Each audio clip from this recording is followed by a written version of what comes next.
I think that that's the story. I think that reality, if it's reality, why should I go on living in a fantasy world?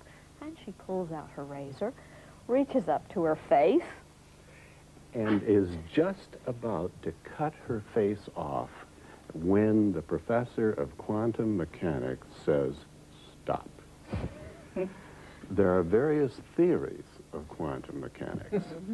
I can quote the Heisenberg uncertainty principle, which states that the movement of the electrons around the nucleus is a random pattern, to which his great rival, Einstein, said, I cannot believe that God plays dice with the universe. Actually, Janet, both Heisenberg and Einstein are correct. There are indeed two universes. One universe in which God and one of his disciples, Ronald Reagan, it became a comedy. I believe comedy is part of horror. I do think there is a similarity.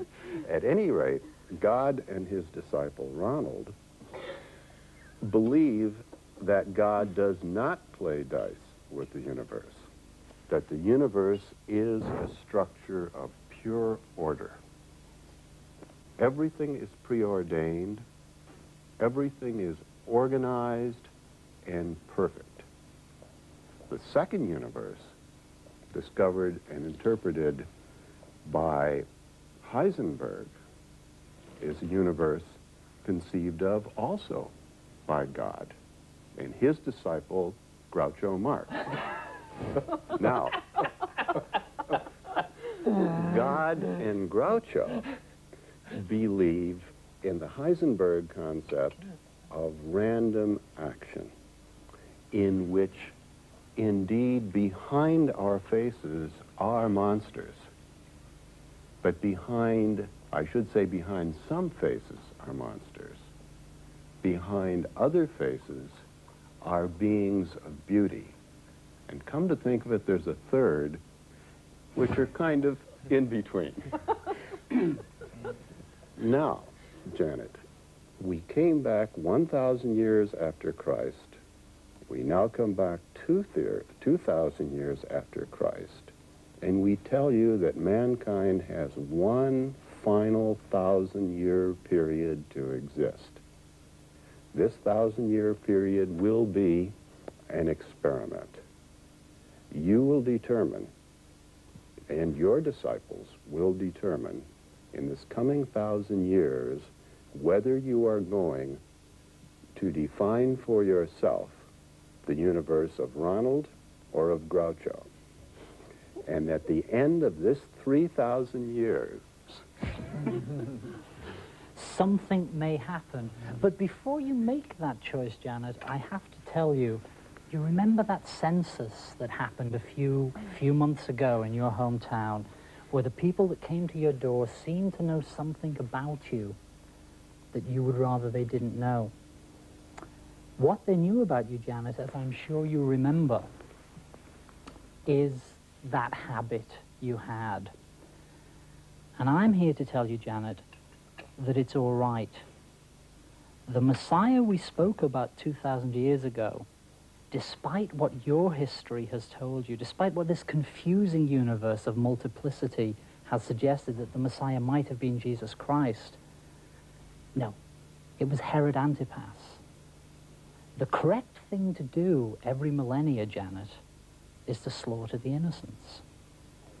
We're very proud of what you did before this story started. And your job, for as long as you live, and until you can find somebody to pass the job on to, is to continue slaughtering the innocents. However, we are obliged at every 1,000 years, at every millennia, at this juncture, that's a very Bush phrase, isn't it? At this juncture, to give you the choice. You are by nature Herod. You have a history of child slaughter. Do you choose to do this, or do you choose to take us beyond that? I refuse to end this movie. We've been round twice. That's her choice. What would we all do? Slaughter the innocent. Slaughter the innocent? If we were a true committee of a major studio, we would do some audience research. Yeah. How many of you want the innocent slaughtered? How many of you hate your children? I don't know any innocents.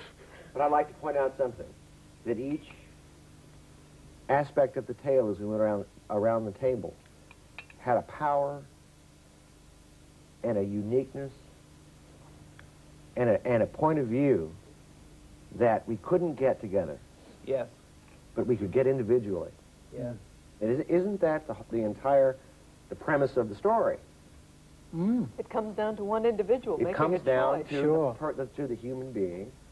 Isn't that we're Whoever all has the interested in last that reel. going into the movie? We're all interested in what that means to us individually. What does it mean to be a person on this planet, in this culture? Sure. And you can distance us by making us into Bela Lugosi or Boris Karloff or Makeup or Vampira or whatever. But really we're talking about what everybody thinks about, what everybody has on their mind. Because horror is a part of all of us, our fears. And I think, if anything, we try to express it in words or images. But we try to express what really is in everybody out there in TV land.